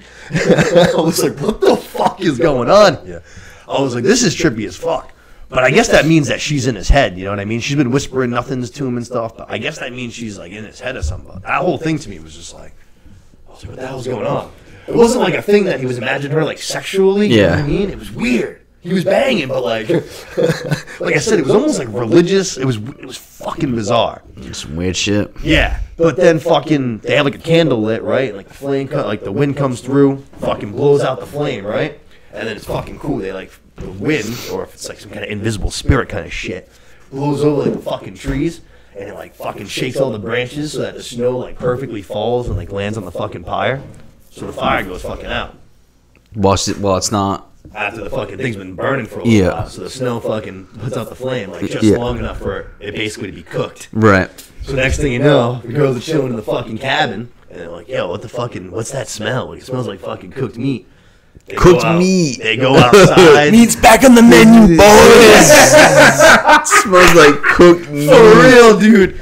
And dude, they like get closer, and they're all kind of looking at one another, dude, and they're like, it seems like she wanted us to. Like, everything seems like... Yeah. Bro, I swear to God... Seems like she wanted him to. This scene was sick, because they start all slow. Like, they're fucking slowly, like, ripping parts of her flesh off and eat it. And then, like, 30 seconds later, dude, they're, like, fucking ravages, dude. Just, like, ripping at her, dude. Just, like, ripping her flesh off and shit. It was, like, fucking crazy. It was fucking nuts. Happens with meat. But this happens when you get some meat. Yeah, it was definitely an uncomfortable scene to watch. For that's sure. gross. Just ripping her apart. It was fucked up. It was crazy. Except for the coach. Coach backed away into the cabin like, yo, y'all a fucking tat, dude. Yeah, he's he's next on the menu. Yeah, I think so. I think his time is very short-lived too. I think his time is going to be coming up. But dude, that ending, Coach getting cooked, yeah. Yeah. Travis was in it. He was the only guy though. Well, I mean, it's only him and Javi's gone right now, but him and the coach. But Travis was in on it. So that's interesting. Only the young kids. I wonder why that is. But fucking dude, that ending got me fucking. I was like pumped. It was wild. That's what I feel like I've been waiting for this whole goddamn show, and fucking it finally came. I was pumped. Yeah, the one thing I gotta say about the show is that it's definitely a slow burn. Ugh. It's slow, but it keeps you interested. It gives you a little morsel each episode, but it's starting to pick up. I've been enjoying season 2 so far. So I've been enjoying season 2, but like I think that's a lot because I really, really loved episode 2. Episode 3 was good. Episode 4 was a little bit like, I don't know. Episode 4 to me was like a slow burn in itself. It's like an hour-long episode, and the first like 40 minutes to me was like, the hour-long episode slow burns, dude. Come on. The last like 20 minutes was good. It's the worst, dude. It was long, dude. Ugh. Yeah, I don't know. Episode 3 was pretty good. I liked episode 3. Like you watch it before bed, and then you're like, by the time you're done, you're like, all right, like that was fine. I guess I'll just go to bed now. Fucking wasted my time watching it. No, I definitely. The first time I watched episode 4, it was after that fucking round of golf on Saturday, so I was already like a little bit tired. Probably put you right to sleep. It did. Yeah, I had to rewatch. Something about a round of golf, dude. You get home, you put something on, dude. Whatever that is that you're watching, you're passed out for like 2 hours. Yeah. You don't realize how much it takes out of you. Exhausting If you're like game. me, you're doing a lot of drinking on the golf course too, so you start drinking early. Plenty of nights, dude. Fall asleep at 7, wake up at like 11 o'clock. Like, what? Yeah. Episode 3 was good. I did like the beginning too. You know what was good was how it started off. So we're fresh off the eating of this body, and Ty wakes up and she fucking goes outside and she's like, "What the fuck is going on? What happened to her? Like something ate her?" And they're like, "What do you mean something ate her? Like we ate her?" And she like really doesn't remember. And her girlfriend literally says, "You ate her face." And I was just like, "Yikes!" I was like, "That's a lie." But that shit was pretty fucking creepy. There was a lot of good stuff in this episode. That's actually where the Randy scene that I was talking about from earlier came up. That was in this episode, so that was pretty funny. That was actually, I think, the best part of this shit was the Mindy and Elijah Wood combo. They were good in this. Elijah Wood's character, we fucking found out a little bit more about him because he just kind of came up out of fucking nowhere. But finding out about the scaffolding incident was pretty funny. He turns out that he's a multi-millionaire. She's like, "No, you're not." He's like, "Yeah, I remember that fucking, there was like a building that had like some fucking shitty shit done. And a scaffold fell on his head as he walked by. And everyone said I should have died, but somehow a couple metal plates and I'm fine. I get $6 million out of it." I was like, Jesus Christ. Understands why it's so odd and nutty though in the show. But they were, I think, the best part of this fucking episode for episode 3, I think for me, was them. Fucking Melanie Linsky, she had that awesome, there's a good scene where her and her husband are getting carjacked in this scene.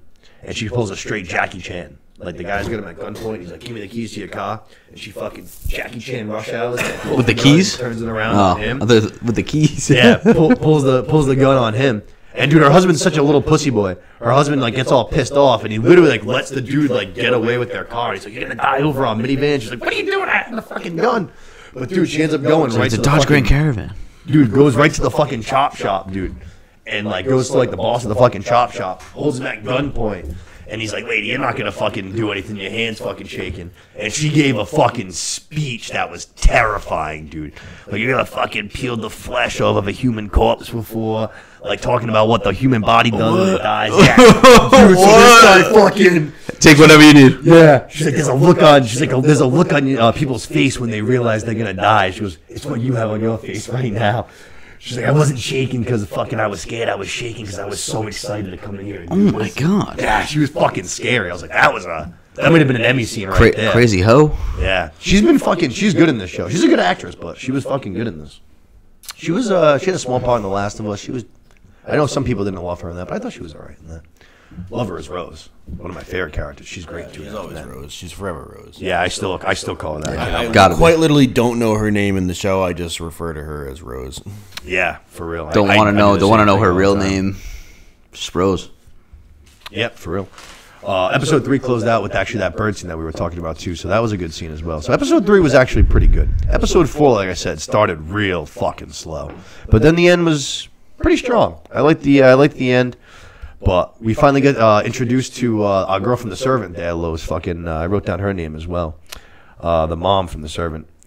Oh fuck, I can't even find it. Oh shit. Well, shout out the girl from The Servant, but she's playing the redhead's character later on. We got introduced to her, so I'm looking forward to seeing her in the show because she's already kooky as fuck in The Servant. So I wouldn't be surprised if she's going to be the same way in this. But I'm very happy with where this show is. I guess through 4 episodes, I would definitely expecting a little bit more, especially how good episode 2 was. But overall, I'm excited to see where we're going for the rest of the series.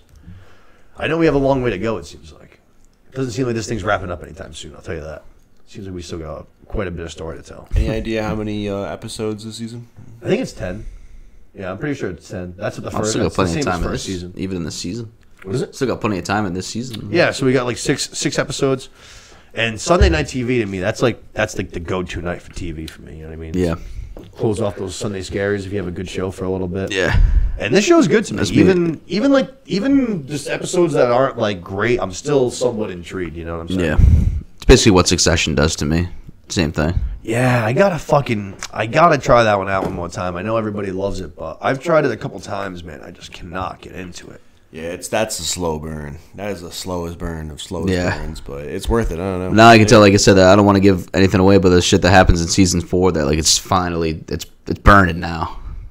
The burn is on. What kept me interested through the first 3 seasons is just the dynamics between the relationships of the different members of that family. Yeah, you got. Yeah. Like it just sucks you right in. Like it's just so much dialogue in that show. And it's just a slow burn, but the dynamics between everybody.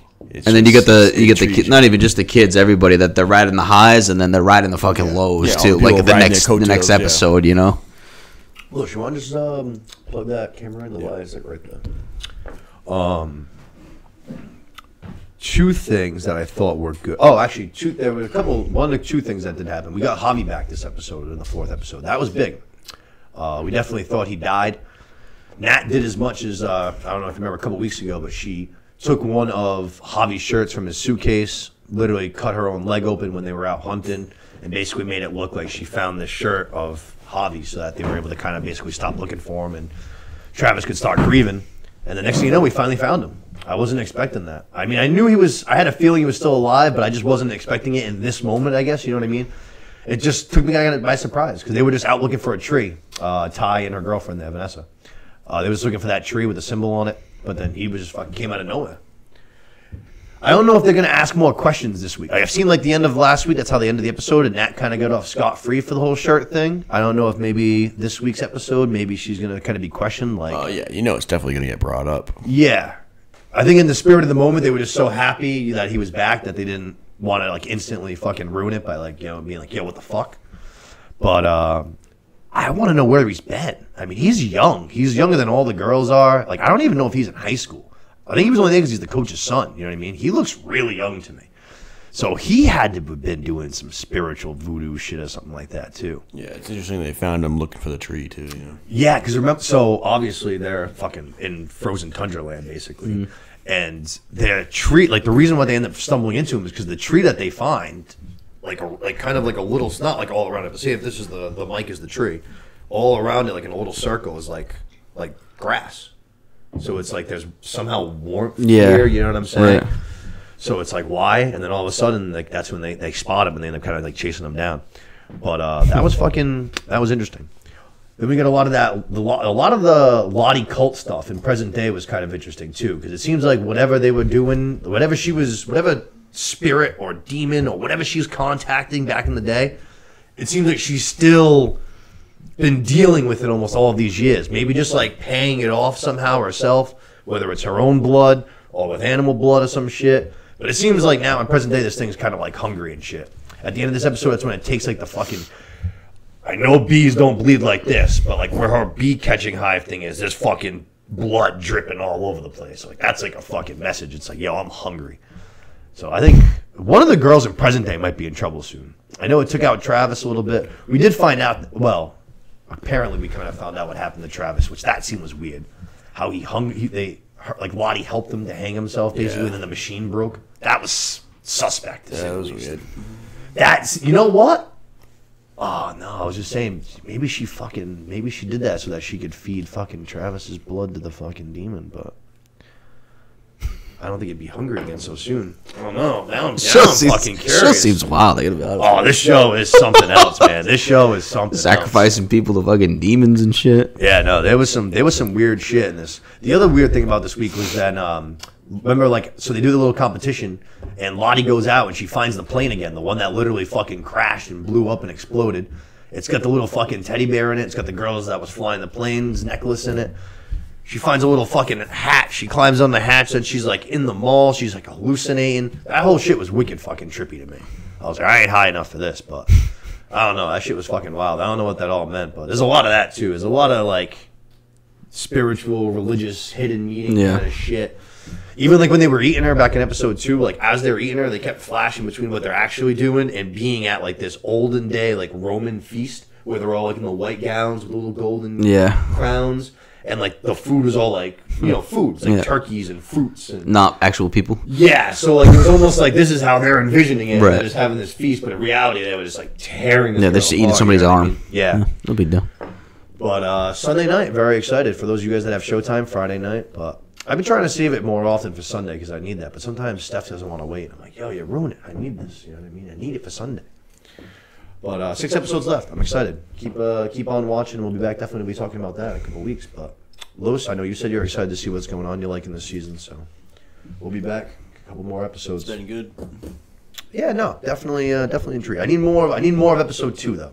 I need more of this spiritual fucking. What is this thing? I want to know what it is. I want to see more fucking. Honestly, I want to see more people die. Coach is definitely and get next. eaten. Yeah, Coach is definitely next. He was getting smart at one point too. After they ate her, he was just like, someone took some extra meat, and she was like kind of calling everybody out. She's like, all right, you did it. And no one owned up to it. Meat. And one of the girls was like, it was probably him. And he goes, it wasn't fucking me. He's like, and if it was me, what are you gonna do? Eat me? And the girl instantly like stands up like she's gonna do something. She's only a teenager. And this guy's like a coach. You know what I mean? And I'm like, oh man, dude, you're fucking. Some foreshadowing there. Yeah, and he's on one leg. Ugh. Yeah. When the plane crashed, not a lot of meat left. There was like shards and shit that like basically like fucking landed right on his leg. That's actually off and shit. But yeah, no, it's a fun time. It's a good show. It's very intense. You'll like it. Check it out. I think that's what we got for Yellowjackets, right? Keep it moving. That's all I got. All right, perfect. What time? We're good. Let's go to. I think we. Oh yeah, all we have left is we get some Star Wars stuff. We have Mandalorian, but before we get there, we have some Star Wars stuff. We had a couple weeks ago, actually, I think it was last weekend. We had Star Wars Celebration 2023 over in the UK, and we got a bunch of announcements. We got a shit ton of announcements, and a few of them that I'm pretty excited for. But overall, I felt like this was a pretty badass panel. But I feel like Star Wars does this a lot, where they announce all these projects and then half of them get canned. Yeah. You know what I'm saying? Yep. Or so changed. Or yeah. Yep. But I thought these were good. Well, they don't have the good enough movies to back it up. Like I don't know, it seems like a lot of people are like Star Wars'd out right now, and to be honest, I don't blame them.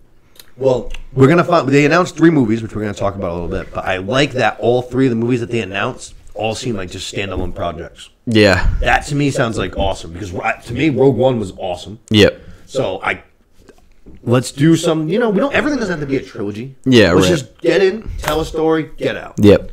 Especially if it's a good one. Right. You know what I mean?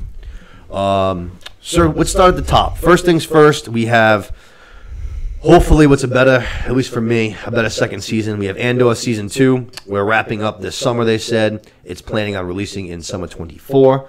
But we know that everybody loved Andor. It was good. To me, it just got kind of boring. I loved Andor, but we could definitely go without Season 2.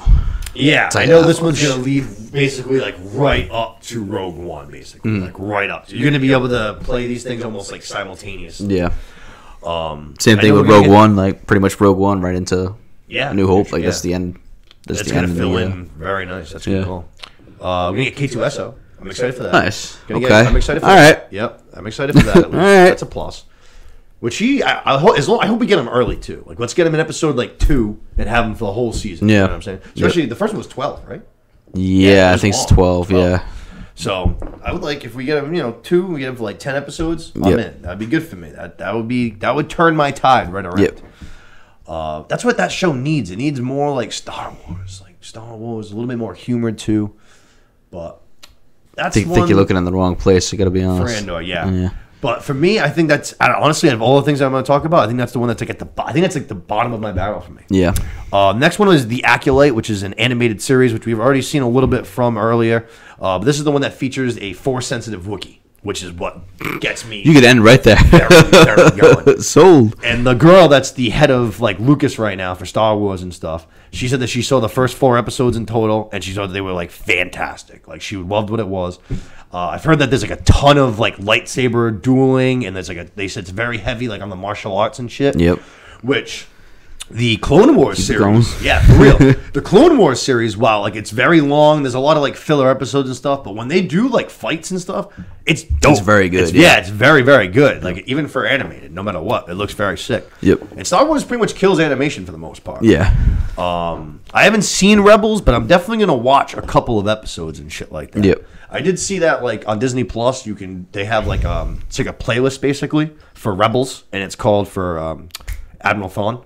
So you can watch like just the episodes basically that like feature him in it and kind of get his storyline rather than going and watching the entire thing. Yeah, could use that. Yeah. Yeah, because he's obviously going to be a big player. He got mentioned in Mando, but we see like the back of his head in the Ahsoka trailer, which we got too. The next one is one that I'm very, very intrigued by because this one sounds super different to me. Animated again, but it's called The Skeleton Crew. Follows a group of kids as they adventure across the galaxy. This to me sounds just like fun. the magic school buses. Kinda, yeah. Butterfly in the sky. No shit. It's a pretty rainbow. Features Jude Law. Love that. But I don't know. This to me sounds kind of fun. This sounds like especially if they do it, especially because they have animation, so they can do whatever they want. I don't know. To me, that sounds like kind of cool. I feel like that's a cool vibe. To me, it sounds like Stranger Things mixed with Star Wars or something like that. You know what I mean? Throw in the magic school bus, and then you're all set. Yeah. I don't know. Is that teacher's name? Like Jude Law might be the teacher kind of thing. That's what I was just thinking. Yeah. Fucking Mississippi or some shit. Like that. Mississippi. Is that what it is, or is that fucking Billy Madison?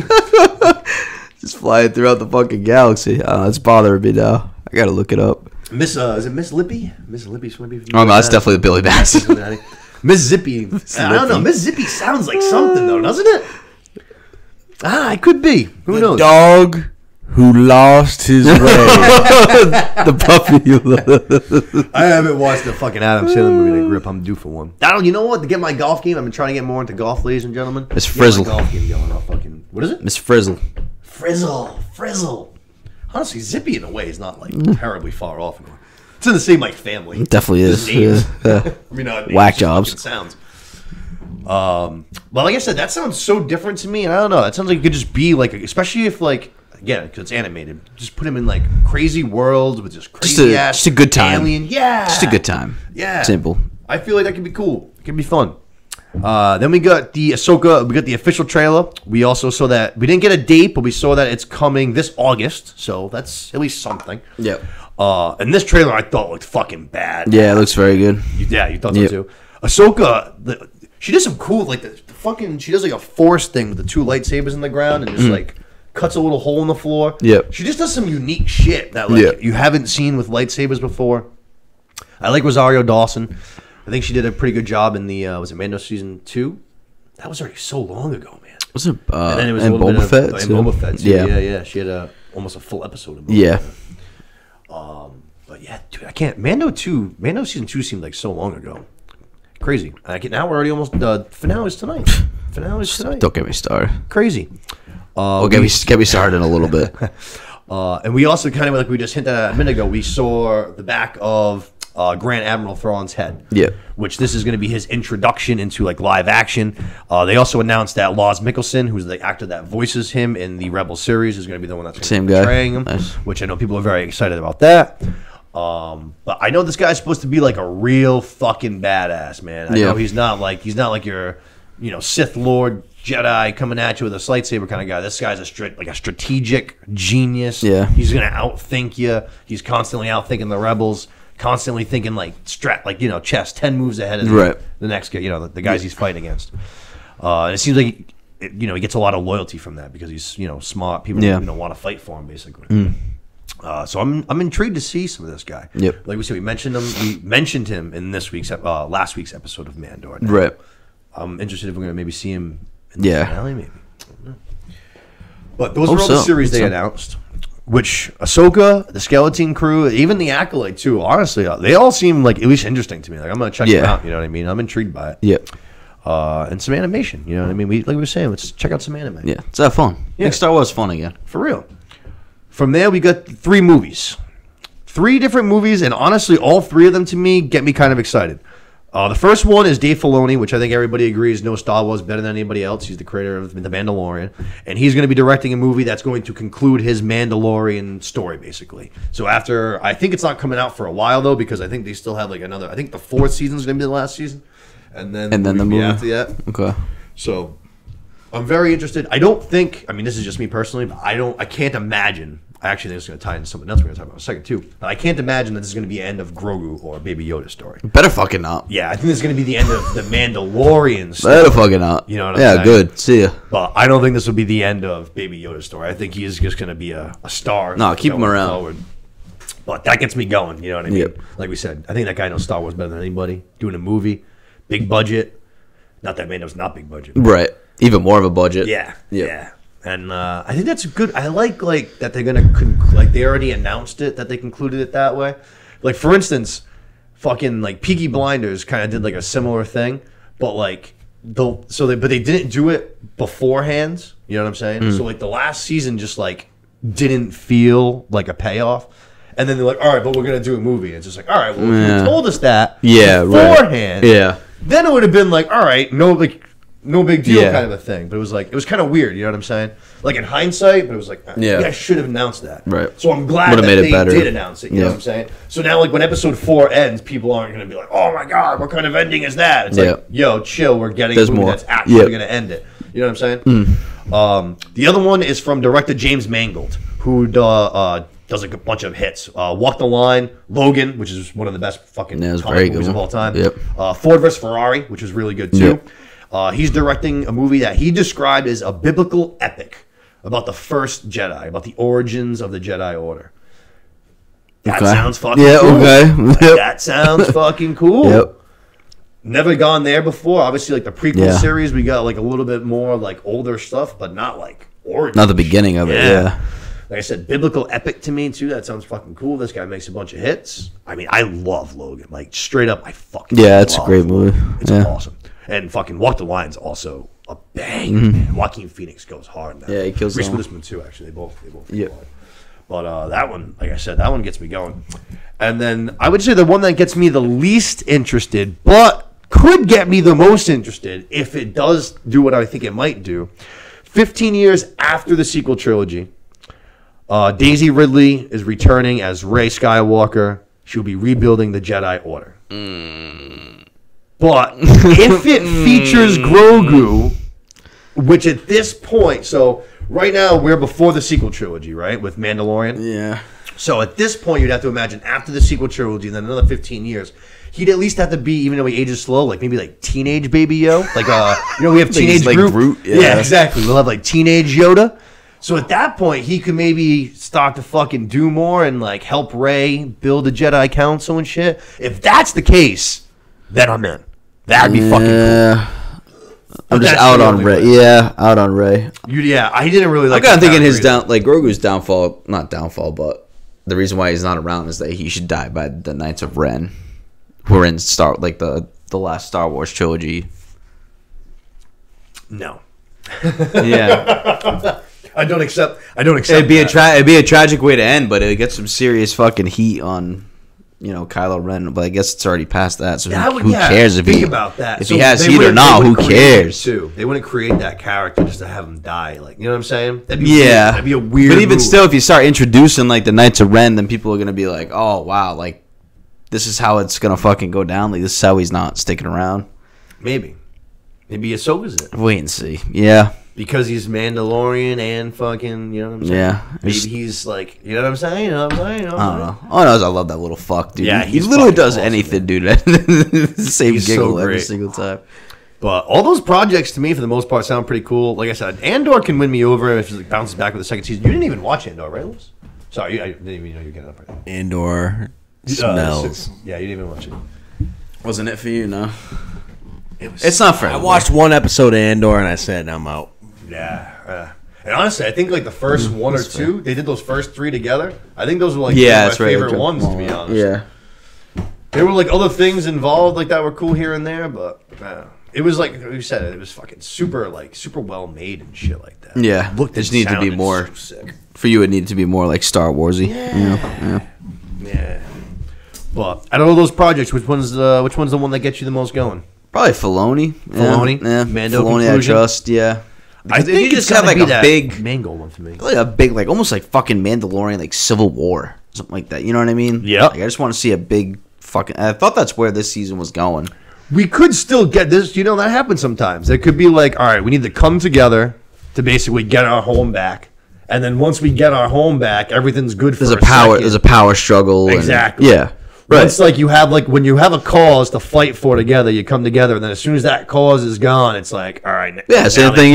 Marvel and shit like that. You know what I mean? Yeah, it happens all the time. Fucking Game of Thrones, I feel like come together for Age of Ultron, and then by the time the Sokovia Accords come around and stuff, then you should be the same exact thing. Yeah. I feel like that happens a few times in Game of Thrones too. Like two armies come together, and the next thing you know, all right, we won. Now it's time to almost go out. What's next? Yeah. But I think the James Mangold one, the first Jedi Order, kind of the first Jedi in general. Yeah, you can go a lot of different ways with that too, because then you tie in the beginning of the Sith and things like that too. That would be fucking dope. Yeah, you got to. I feel like that would be fucking dope. That gets me going. That'd be really, really cool. Lewis, what about you? Any of these sound good to you? I know you're not the biggest Star Wars guy. I know you like Mando a lot. Yeah, I love the Mandalorians. It's the only thing that really gets my juices flowing. That's the one. The movies. None of the movies really ever did anything for you. Nah, because I've never really seen any of them. Oh, all right. No shit. Not missing that much. No shit. Yeah, at least not the latest. Rogue One's though. The Rogue One I suggest to everybody. I feel like Rogue One's that movie fucking bangs, dude. I think I know it's crazy, but I was like, at the end of the day, that might end up being my favorite Star Wars movie. I know it's crazy. Yeah. I thought it was awesome. I love A New Hope too, but A New Hope's always probably been my favorite. Besides that, but yeah, that was everything from Star Wars Celebrates. From there, let's go to The Mandalorian, episodes 5 through 7, season 3. And judged by your face, you seem disappointed already. I just I don't know. Nothing's fucking happened at all. Nothing's happened. They literally came out with they said all right, the penultimate finale is next week, and I was like, huh? Yeah. What are you talking about? Yeah. There's 2 episodes. What has fucking happened? Especially the way you came out last season. You had fucking. I'm not talking about. I don't need Luke Skywalker in it or stuff like that. But I just feel like season 2 was just a banger. They had so many good episodes. Even the fillers were good. This, that, and the other. Yeah. I find myself watching this one, and I'm flipping through my phone there. It's just nothing's fucking happening. There's no progression on Grogu, becoming a Jedi or knowing more Sith power. We were talking about it at the beginning, where fucking Chubbs from Happy Gilmore, his character, yeah, right. He's running the he needs a fucking a ranger and something. We're they're gonna bring back Timothy Olyphant's character. I did think they were gonna do that. None of that, nothing. They introduced a bunch of characters in Boba Fett, and it just seems like none of them. And the Moff Gideon should not have been introduced in the second to last episode of the season. Just should not have. Moff Gideon should have been more of a thing throughout the whole entire. The end episode of this season. You're saying coming back, right? Gotcha. Okay. The first, the ending of the first episode. If you do even a post credit scene or something, should have showed Moff Gideon escaping that ship when he was on the way to trial. Because then it's out. They shouldn't have. They could have done something very quick, but there's obviously a point to why they didn't show it. Because right now we're not supposed to know who did it. And it's to just show what though along the way. To show Bo-Katan, it's just I don't know. This is not.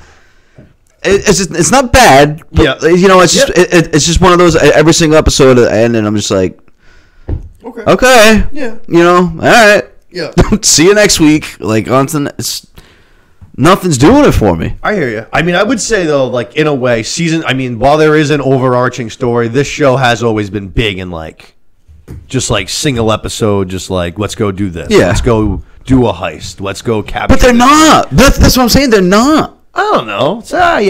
So honestly, for instance, like episode 6, I think is a perfect example. People not hated, but a lot of people did not like episode 6.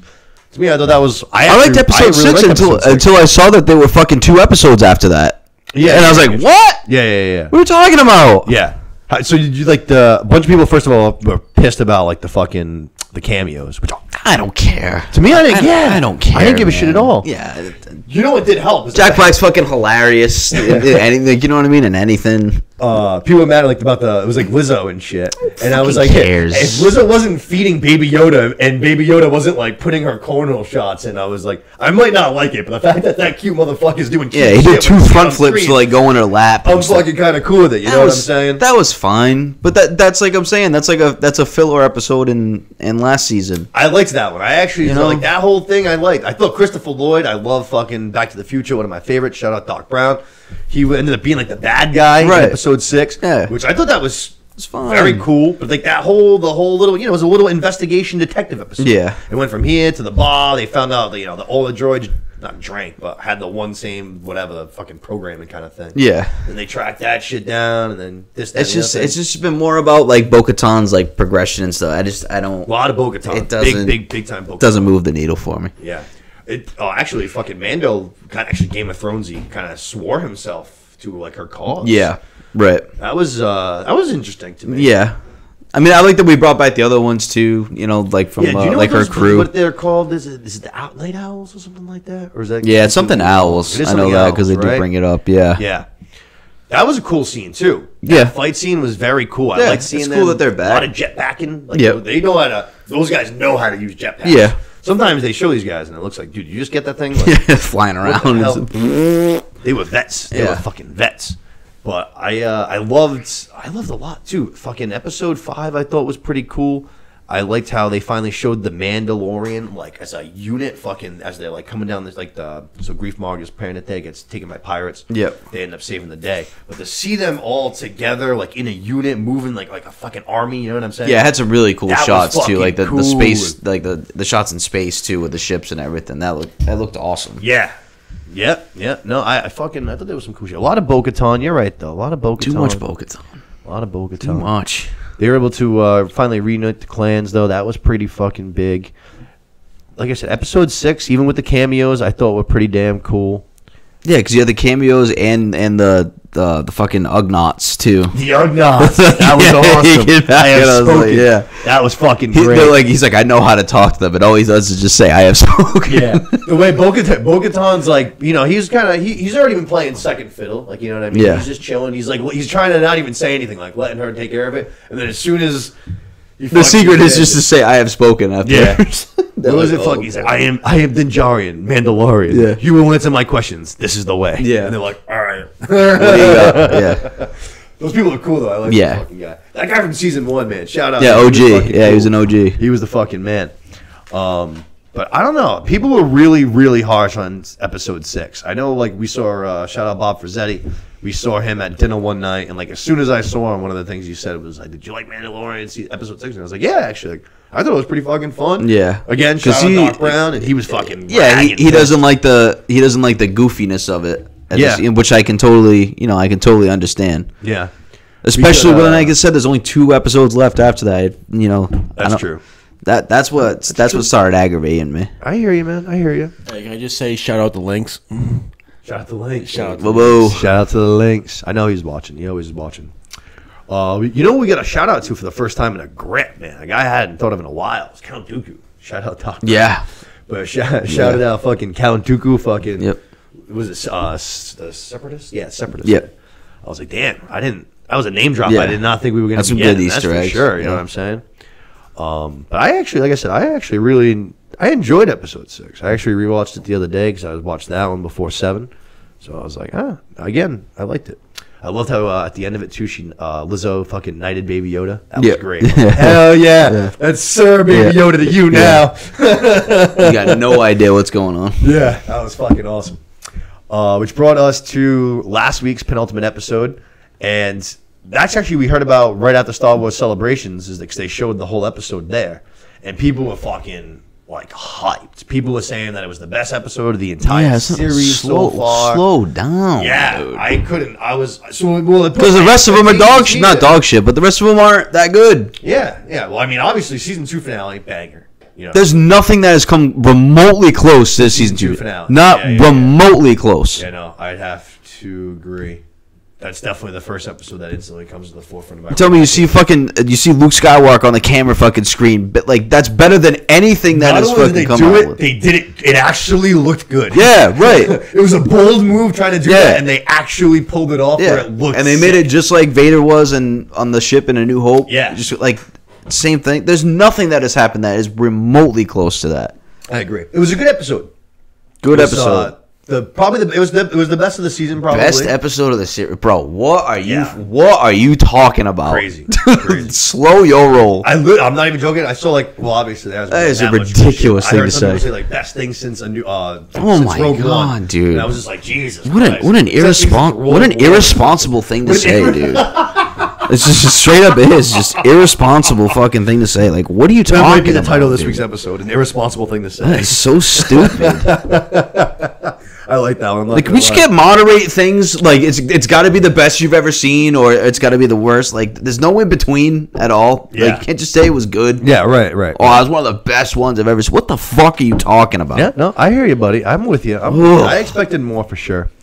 Like you said, we got Moff Gideon finally back, which I don't think anybody actually thought that he was going to be. I mean, I didn't. Oh, he should have been fucking episodes ago. Yeah, probably should have been back in a little bit earlier. They could have done that. He was looking a little different. Got a new suit. What was it? Moff Gideon's a fucking loser. No, he's I like him a lot. He's a badass character. He looks good. Like his clone, his stormtroopers or whatever. Like, hey, doesn't he have a Los Pollos Hermanos to run? Something like that. Like they look good. Like, yeah, so right at the top. There's new. It looks good. Yeah, they look cool. They look like just somehow enhanced. You know what I mean? A little more futuristic. Looks good. It looks cool. Then he has like that trial thing. I heard that one of the guys that he can see, like in not the trial, but like in that little meeting with. It's Admiral Hawks' dad or something like that. All right, and he's supposed to be tied to Admiral Thrawn, I think, right? I think so. Admiral Thrawn, yeah, Rebels and shit. I think it's two. I think I'm thinking of two different ones. Like the one I was thinking of was more like an Easter egg thing. Okay. I forgot what like I said. I think he was like Admiral Hawks' dad or something like that. All right. But there is a couple connections. I saw, people were saying the guy with the mustache was from Rebels. I think he's somehow tied to that too. So I was like, okay, hinting, maybe. And the fact that they announced all that shit exactly when they did, that made me kind of like, ooh, you know what I'm saying? So I'm hopeful that he might be in tonight's episode. I haven't seen it yet, but obviously I think the big thing, which there was a lot of big things in this episode, but to me the biggest, most memorable thing is our buddy, Hubs. He's got a little gift for us. And IG-11 has been repurposed. It is now IG-12. And there's a little perfect chamber inside of him now for a little tiny figure to go inside and pilot. And this was awesome right away. Yeah. I'm not sure what the name of the creatures are, but the same thing that Babu Frick is. Yeah. I don't know their race or whatever. But, dude, it was the same one that had already dealt with Baby Yoda earlier. Yeah. And that shit was wants nothing to do with him. He goes, did you so I didn't, the first time I didn't hear it, but then I saw the thing online. I actually rewatched the episode today. And he goes, baby. He goes, bad baby. No squeezy. And you can see that in the subtitles. And then it says inaudible, something. And you hear him clearly if you're listening for it. He goes, I'm out, motherfucker. Like, it's very clear. It's like, oh, wow. Once you hear it, it's like, there's no one here. Yeah. It's like, I'm out, motherfucker. That's what he said, and that's it. Yeah. Nice. It was fucking great. But then the rest of this scene was obviously awesome. Big and, at first, Mandalorian, Pedro Pascal is kind of like, he's a little small for that kind of thing. And Baby Yoda's already fucking in there, fucking like hitting the there's only got two buttons, yes and no. Yeah. And he's just smashing that yes, That's dude. so fucking funny. Dying. Yes. Dying. Just smashing that yes button. Yes. Smashing it. I love how so after he's smashing that button, he finally kind of gets his way, they go into the town, he's just instantaneously, now that he's got big limbs, just stealing food. And he didn't get his hands on, just fucking stealing it, just smashing pounding that yes button. He's just giving him like coins just to pay for it. He's like, God damn it. What is he? He goes fucking. This isn't. He goes, this isn't working for me. Yeah, that was good line. Good line. But that shit was started fighting on the ship and stuff too, and he's like, no. Yeah. That was awesome. Yeah, fucking. I don't know. I just kept calling him Turret Guy because he's the only guy with a turret. I don't know why. They should give more of the Mandos turrets. I think you said that this week, didn't you? They should definitely. Oh, He was mowing guys down with it. He's mowing them down. I'm like, why is he the only one with this? Why don't we have? Yeah, for real. That's like Star Wars Battlefront style with the heavy guns. Yeah. We need a couple more of the heavy guns. Agreed.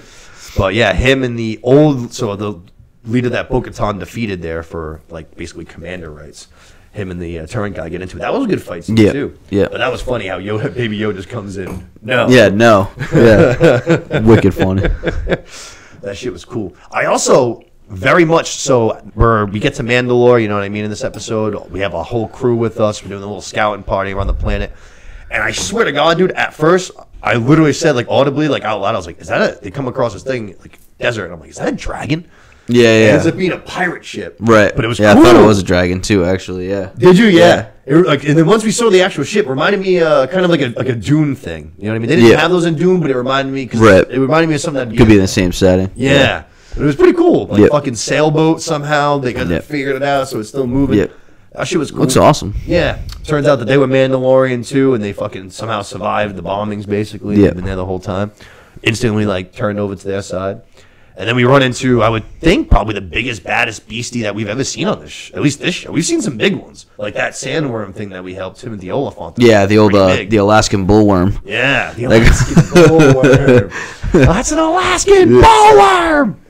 Oh, what was it? The dragon, too. That was a pretty big one, too. That fucking Crete. That was the season, the Crete right? dragon. Like No.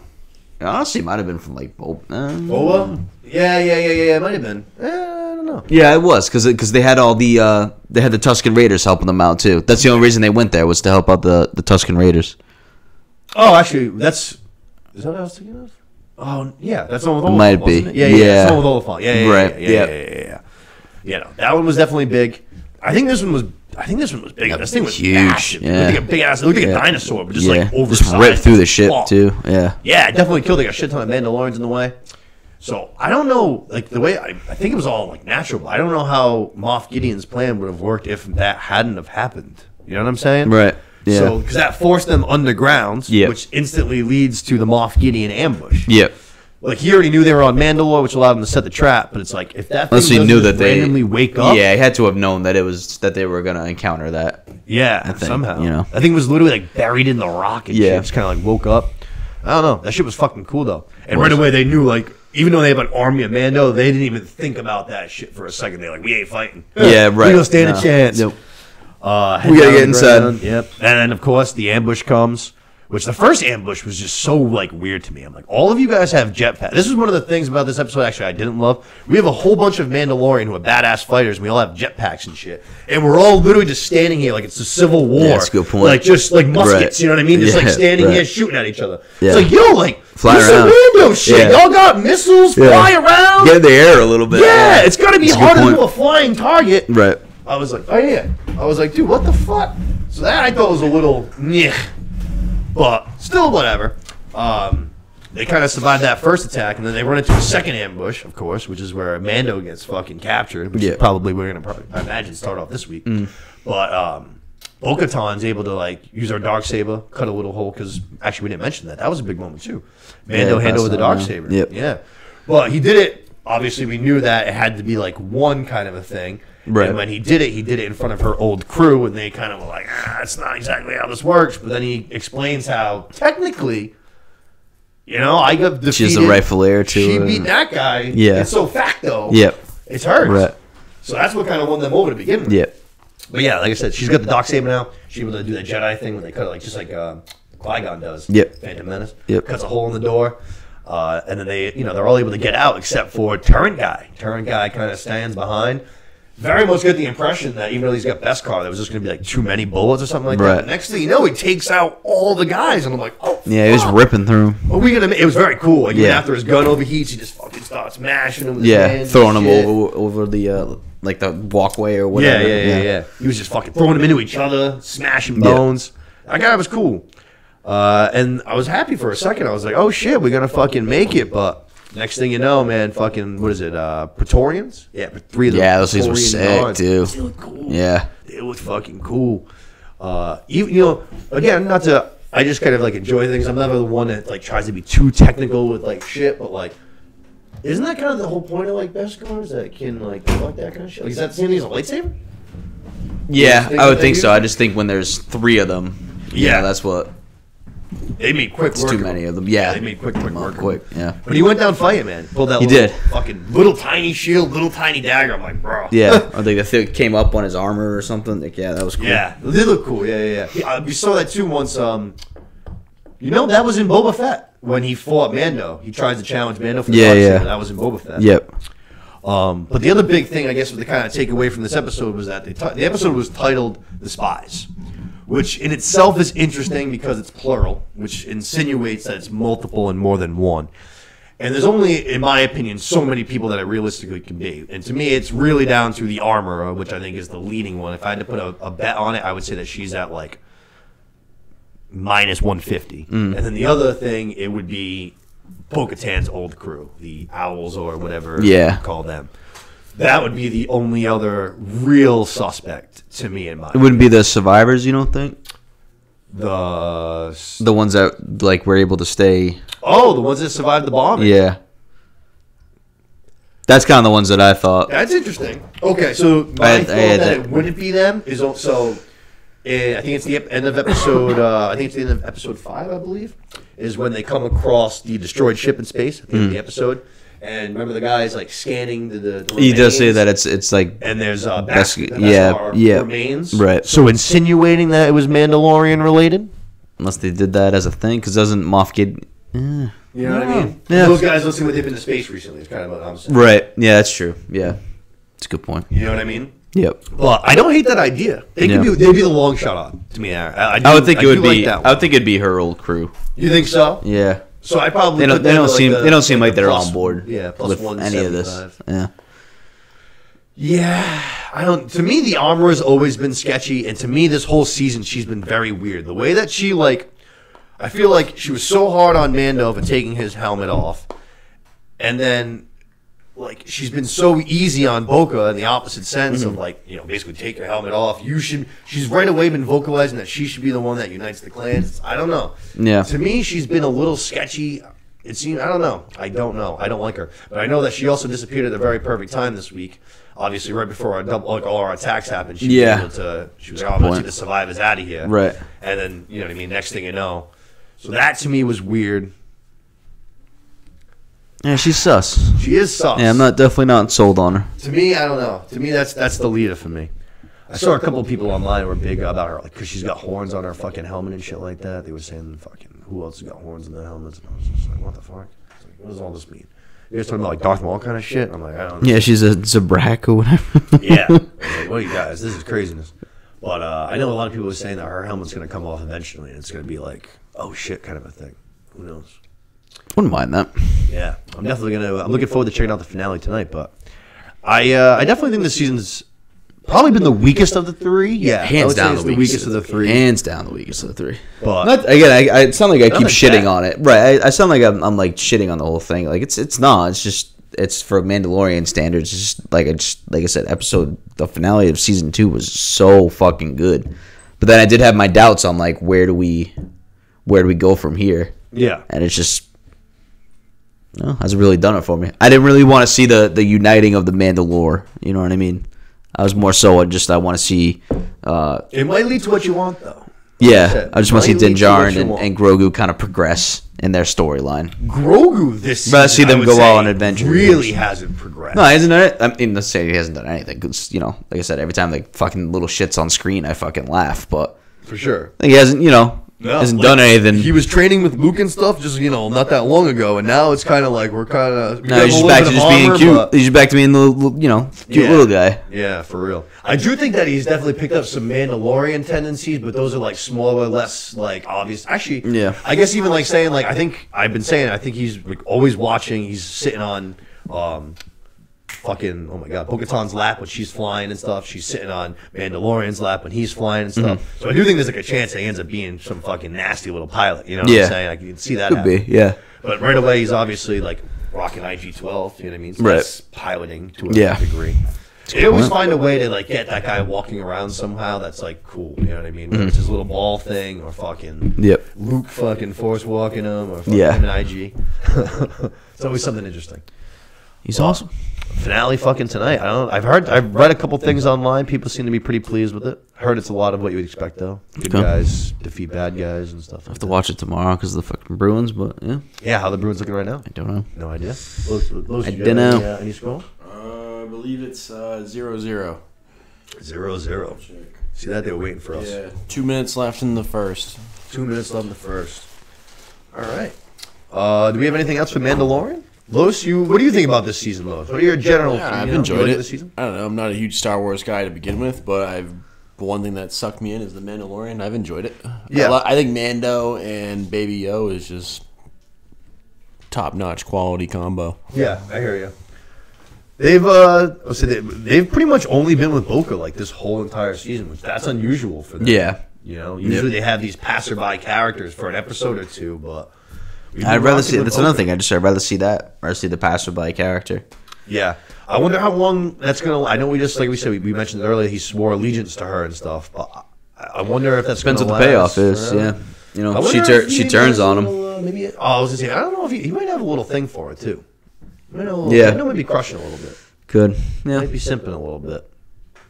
Need more Moff Gideon. What is it? Need more Moff Gideon. More Moff Gideon. Yeah. Yeah, I bet he's. It's like what? It's gonna be 2 episodes, and then he's gonna die. You know what I mean? Like they did all that just to bring him back to kill him. Like that would be so. That would piss me off, right? So weak. Yeah, I'd be pissed. That wouldn't even make sense. But that's like another season next time of Moff Gideon. Like I'd rather just seen a full season of Moff Gideon that pays off with him finally dying at the end. I don't even think that they've started like any production or anything like that for season 4 or 2, which means like we're looking at another full I would say full 2 years minimum. Which is tough. But just think where you ended last time after 2 years. You ended last time with fucking Luke Skywalker in there. True. And people you can't forget that we got like 2.5 full episodes of Mandalorian and Boba Fett. Right. Like True Blue, like those were. Yeah. Boba Fett wasn't in the episode. No. No. There's one that just flat out wasn't in it. Yeah. Flat out. But yeah, I don't know. I'm excited to see this finale tonight. That's all I know. Yeah. I'm excited to see this finale. Good stuff, but enough to just watch and just be like, okay. Like, all right. Yeah. Got it. Is there anything that can happen tonight in this finale, tomorrow, whenever you watch it, that could like... I'd rather see Bo-Katan just turn on him. I'd rather see that be the feud going forward. Yeah. I'd rather have something like that. I don't want to see Bo-Katan fucking joining in now. What if you see like the armor like join Moff Gideon? Like full blown like... Yeah, that'd be cool. That'd be cool. I think, yeah. That would be cool. She is evil. I know. I know it. Yeah, I know it. I just feel it. I would like that to be the number one option. I feel it in my bones. She just is evil. I don't know. Something about her. I don't know. She teams up with Moff Gideon. Like that'd be a good, be a good one too. Make perfect sense. Like she broke him out and shit. Told him about the Mandalore fucking plans. Able to set up the ambush. She leaves right at the right time. Bang, bang, bang. It's perfect. All lines up. Yep. Squeezive.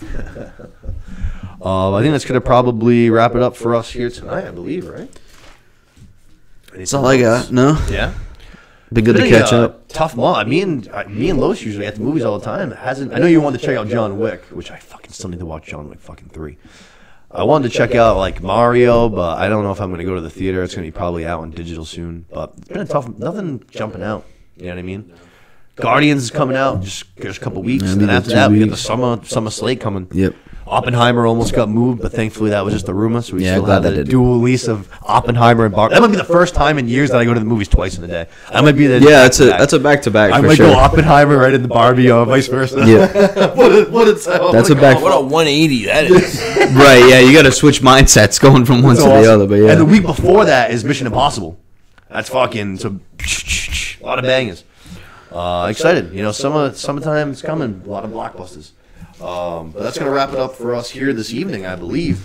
We will probably be back again in a couple of weeks. I would say we'll definitely be talking the Mando finale. Keep watching Yellowjackets because we'll definitely be talking about that. But for now, we'll just kind of see what's keep happening. There's always going to be more news going, especially right now with the Marvel. Let's see if there's any developments on Kang and shit like that. You know what I mean? No news is good news, I feel like. Yeah, let's hope so. Like I said, I think it's May 8th is the court date, so we'll know a lot more after that. You know what I mean? Yep. But we will talk to you guys all again in a couple of weeks. As always, please share this around.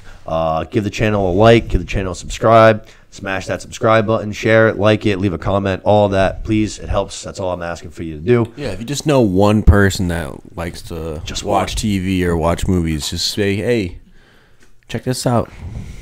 Yeah, and if there's anything you're not watching, just skip through. I leave all the videos are chaptered, so it's very easy, you know what I mean, to skip and move around to the parts you want to listen to. Maybe you're just a Star Wars fan, you know what I mean? We just did fucking 40 minutes of Star Wars talk, so if that's your thing, come check us out. Like I said, like Los just said, if you know one person, share, subscribe, like, comment, appreciate it. And appreciate the boys, Los and the ones and twos. Thank you very much for being here. Couldn't have done it without you. I'm glad to be here. To my co-host this evening, Mr. Moose. Good Thanks a lot, to buddy. be back in the studio with the fellas. Yeah, it was a good time. But we will talk to you guys all again in a couple of weeks. Happy watching.